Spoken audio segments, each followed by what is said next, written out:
So, mao ni ang atong bamboo forest mga kaigay, no? Kaya ka makita dito sa maanang bao, makita nimo. Pwede sa kang mag-picture diha. Mo kuan ka kanang mo action ka og sakay. Ya magpa-picture ka. Sama ni ana. Nindot kayo, no? So, napagitay mga karaan nga traktor, no? Pwede sa ka diha nga mo drive-drive. Experience ba nga nakasakay kag mga karaan nga traktor?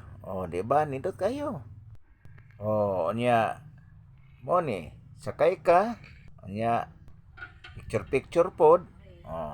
So inana ka nindot ang ato ang mga karaang mga traktor.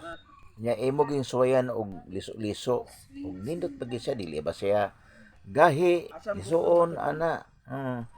Pero ma-experience gini mo ang saniadtong unang panahon nga mga karaan.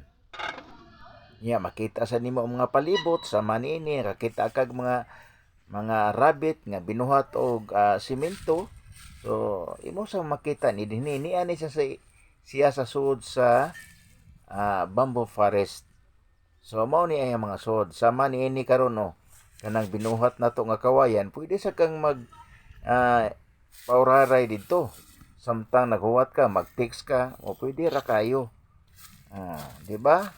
Mao na ina na kasayon. So mao gini siya ka suod. Naapoy tay kiosko dito ug uban pang mga matang sa talanaon nga naa dito sa sud sa bamboo forest.